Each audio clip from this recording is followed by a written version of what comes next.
It's the Real Jonathan Smith Show here on Indy's Sports Ticket. Thanks for tuning in. No matter how you're listening, maybe you're listening on the Indy Sports Ticket app.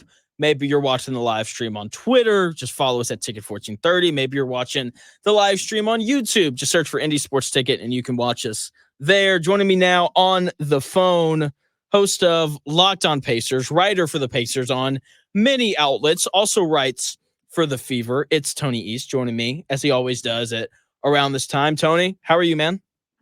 Hanging in there. One season ends, another immediately keeps going. So making the most of my time these days. To be fair, like you've got a pretty good pairing here. Like you're coming off of an Eastern Conference Finals run, and then you're moving into covering Caitlin Clark, the most exciting player in sports right now. You could probably argue.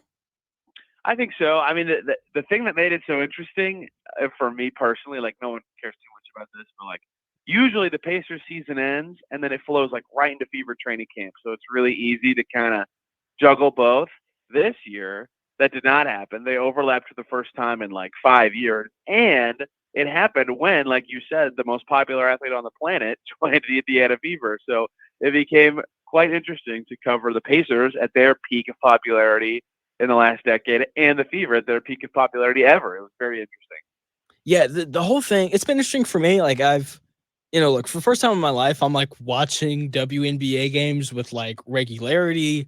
And I'm like, how do I balance this? Because I know people want me to talk about Clark, but at the same time, like Pacers are in the Eastern Conference Finals. Like I definitely have to talk about that. So it's just an interesting balance. Obviously, it's a little more intense for you since you're actually going to these games. But, I mean, it'll slow down for you here a little bit now, especially since, like the Pacers are playing every other day and the WNBA, they don't do that. So hopefully things will slow down for you a little bit. And hopefully the Pacers will offer Siakam the max. I'm assuming that this is already a done deal. Do you have any sort of info on the Pacers and that Siakam max contract that's looming? Yeah, they said yesterday, Chad Buchanan said they weren't going to answer the question on the specific offer if it would be a max. I mean, to me, like you can't lose him, right? Like he was so good in the postseason, and it's better to have him even on an overpaid contract than to lose him.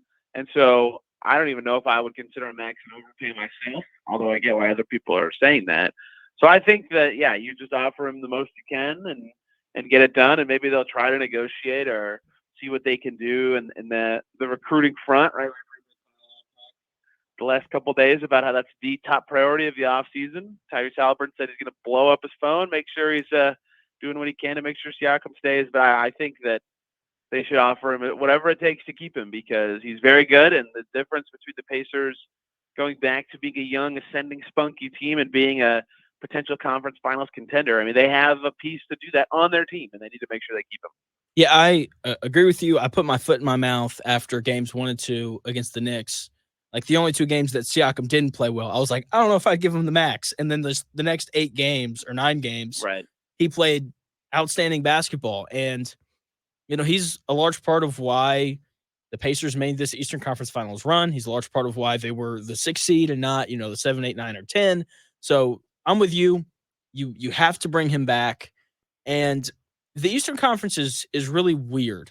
Like, there were obviously some injuries and that helped the Pacers get to the Eastern Conference Finals.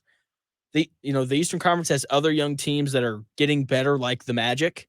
So for the Pacers going forward, what area this offseason do they need to look to improve in the most, do you think? Yeah, it's going to be fascinating because the league is set up and the way that their free agency is, it's going to be very tempting and likely kind of right to run it back, or at least very similar to what their team was last year. I used that exact phrasing in a question to Chad Buchanan yesterday. Like, how do you feel about doing something like that? Because after you make the conference finals, that's not, no one's going to crush you for that at all, right? You had a great team. You had the Final Four of the NBA. Like, you can keep that team together. And yet, to keep up with these teams you're talking about, your young ascending Orlando Magic and Cleveland Cavaliers and all these teams in that kind of swath of 4 through pick your number in the East. They got to get better, particularly on defense and on the glass, like the 2 things that we've been talking about all season, of course. But then again, in the playoffs and in the series against the best team in the NBA, those things shined as the reason the team lost, right? Like they couldn't get stops late in 2 of the games where they gave away a late lead. The rebounding crushed them in a pivotal game against the Knicks and was vital against the Celtics. Like it was wasn't it fitting? Like they probably weren't going to win game 4 anyway, but it was fitting that the Pacers season ended on a decent defensive possession that the Celtics just got an offensive rebound and put the game away, right? So it's kind of tough because again, like if they keep Siakam, there's a chance their starting lineup's exactly the same. And then it's hard to get better at defense and rebounding without having a significant change in defensive identity. And if they do that, can they play the way they do in transition and all that? It's hard to say. So maybe they have to find a way to tweak their opening 5 with the resources they have. I don't know how they would do that and get better at defense and rebounding and not get worse, but that's the kind of the challenges they have to figure out with the available player pool, because those are clearly the areas that they would need to improve in to take the next step. And we know that Halliburton's on the team. Their offense is going to be fantastic. They've got to make their defense rise with it. Joined by Tony East of Locked On Pacers. Yeah, I'm with you. Like defense, rebounding, those things have to improve. And, Halliburton said something yesterday during his exit interview that I agree with and is a great point. Like this team's really young. Like there's a bunch of guys that are under the age of 25 and they should get better over the course of the offseason and they should come back better. And when I think about that, my mind immediately goes to Benedict Mathurin, a guy who has the potential to be a great two-way player. Where does he kind of fit into the Pacers' future plans and how they decide whether or not to bring back Obi Toppin and some of these other guys? Yeah, that's why the run it back.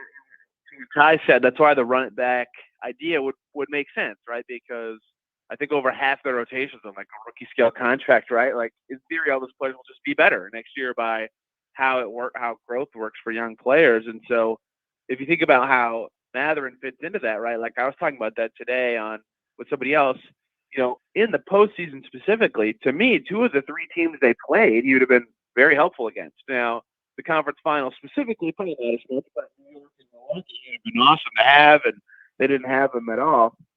And so they have to think about now how he fits into their team that they know has a pretty high ceiling next year because he didn't play at all in the postseason.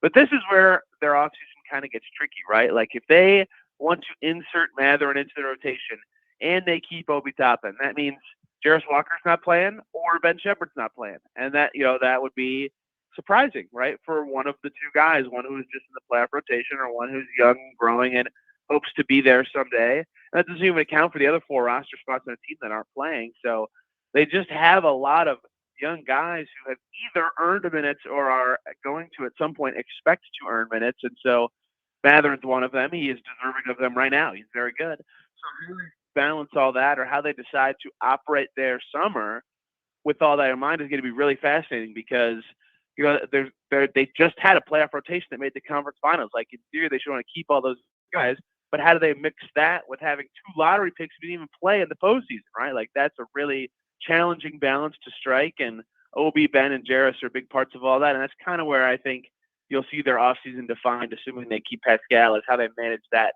kind of trio of guys. Yeah, I'm really intrigued to see what they do with those 3 guys because I'm excited about Jarris Walker.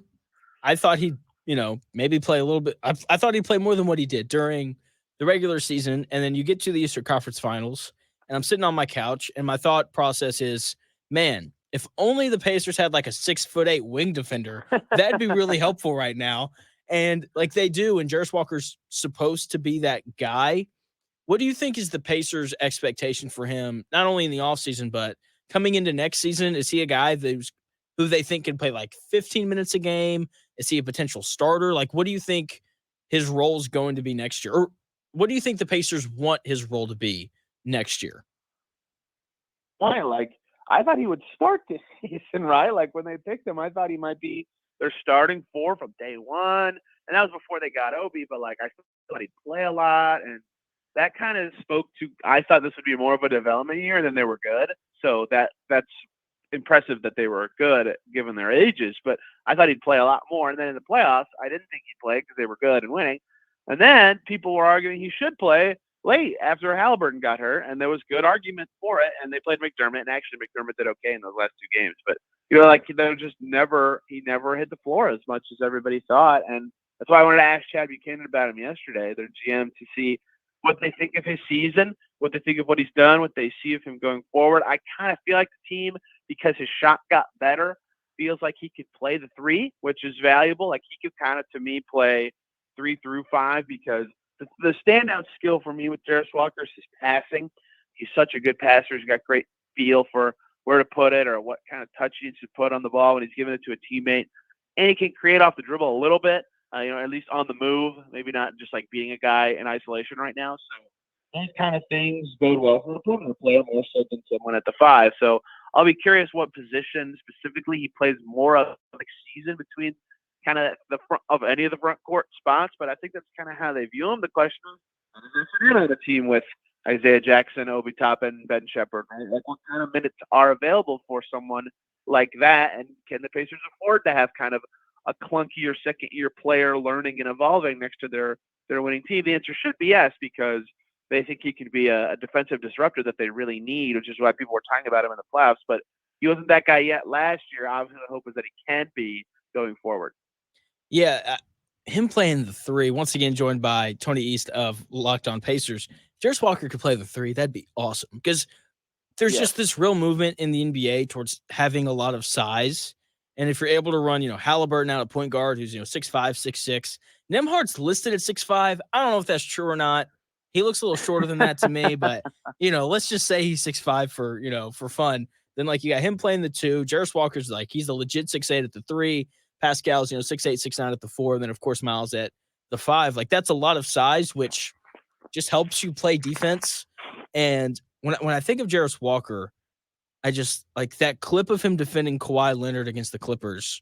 Just it lives in my head rent free. I dream about it, and I'm just like, this guy's got to turn into something. Even if he can just kind of play like a Jonathan Isaac role next year for the Magic, where he just comes in and he plays like 20 minutes of outstanding defense. That'll really elevate this Pacers team. So I'm interested to see how he improves. And obviously Halliburton, like defensively, he has to get better. He has to get stronger. How do you think his time in Paris is going to impact his progression over the summer?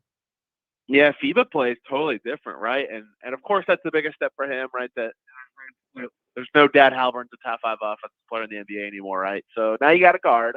And hey, every series at some point that became how a game went, right?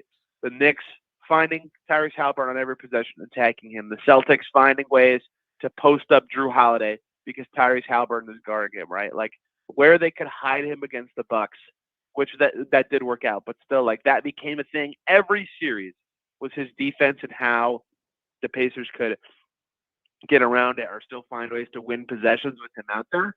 And so that is where he's got to get better. And he knows that certainly, and Team USA will be his best chance to do stuff like that. And the reason I bring up FIBA specifically is the rules are different in international basketball in those tournaments. And it is way more physical in general. Post play dominates when I believe there's no 3 in the key. There's no offensive goaltending. All sorts of stuff that make it more viable to be around the basket and be physical and fight like that. And so he's going to be a point guard, right? He's going to be away from the rim naturally in his manage too. But that game, I think, and it was last year too, you could see him like the big thing that stood out for Halliburton defensively with Team USA is he had to learn to fight through screens a lot better because there's a lot of physicality and contact that he had to kind of work through in the World Cup last year. That's going to be the case again, I think, in these kind of physical Olympic games without the plan. And I don't know how much he'll like be a part of the rotation or what his spot's going to be on that team.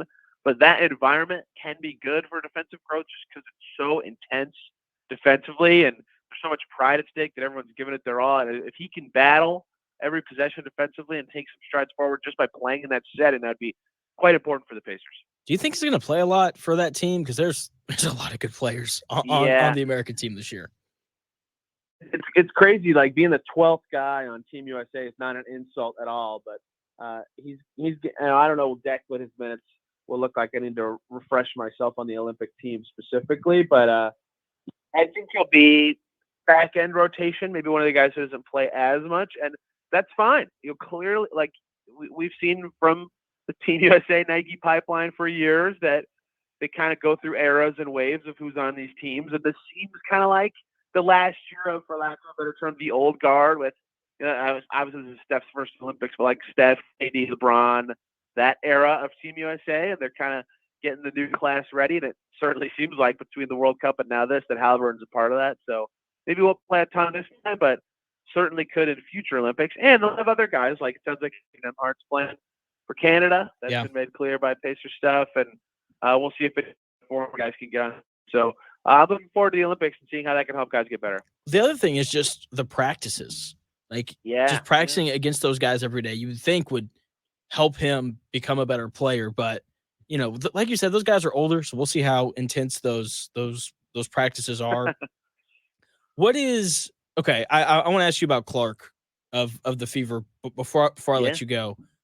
She's getting so much better. Like, I've watched a fairly decent amount. I feel like every game, it feels like she's figuring out something new. Last night, like, she shot the ball really well for what felt like the first time, even though she's had a couple other 20-plus point games.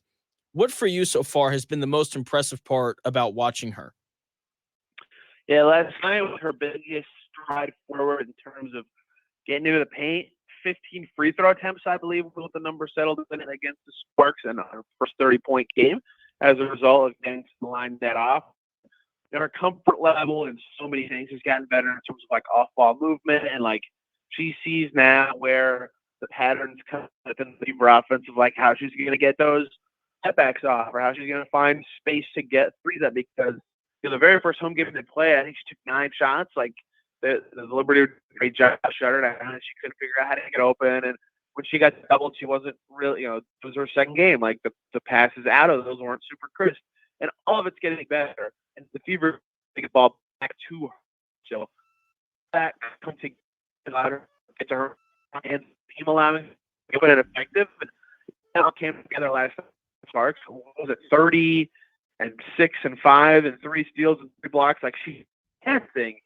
It was ridiculous how good she was. Now was 14 to 23 from 3, so the Fever got smoked on home floor, but played very well. And it's like the first 2 games of the season, the Fever smokes, just totally blown out by like 30 points. They've been a lot better in every game since. I think all of them but one have been very close, and they've only won once. So it sounds like I'm giving them credit for only winning once. And I'm not trying to, but it's very. I only say that to say it's very clear how much progress they've made as a team since early in the season, and a lot of that is Clark becoming more comfortable and effective. Yeah, the passing from her, I think, has been the thing that's popped the most for me. Sensational, and the turnovers are a little high, but I think that as she gets more comfortable and the game slows down, those will go away. Defensively, I think she's made some strides too. Teams picked on her pretty early. But last game, 3 steals, 3 blocks. I think she's just doing a better job of knowing where to be, because I think that's half the battle of playing defense is just being in the right spot. And from there, you can make plays on the ball and do those types of things. And as somebody who hadn't watched a minute of the Fever until this season, Kelsey Mitchell, man, she's a bucket. She's so good. Yeah.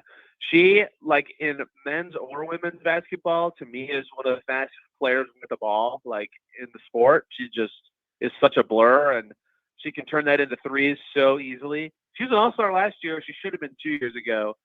She's a beast. And the 2 players I thought would really stand out and kind of help make Clark's transition easier were Mitchell and Leah Boston. And part of the reason I think the Fever have struggled a little compared to some expectations is that Mitchell was hurt to start the year and wasn't even starting games. And Boston, even by her admission last night, I just asked her straight up, hasn't played as well as she hoped and as well as she needs to. So you've seen them both be better recently. Mitchell's been a bucket, like you said. Leah's playing much better these last 3-4 games. I think now, with Clark getting more comfortable, you'll see some success from the Fever, but I said that like a week ago, and they're still 1-7, so we'll see what comes next. Hey, since the last time you said that, the Fever actually won a game, so we're trending in the right direction.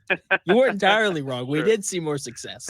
That's right. Tony, thank you for your time, man. It is always it's been a pleasure talking to you about the Pacers all year. Hopefully we can keep this up, talking about Clark and the Fever throughout their season, and we can celebrate when Siakam signs that max contract, because I don't think he's going anywhere. Yeah, you got it. We'll figure it out. Sounds good. Thanks for coming Yep. on, man. No problem. Take care.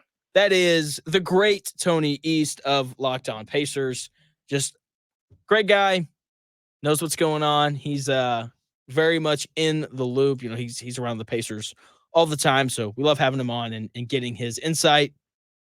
Speaking of insight, no, I'm not. I was about to say something a little on the edge there that nope, let's not say that. Speaking of the offseason, because that's what the Pacers are headed into, I want to talk about the Colts.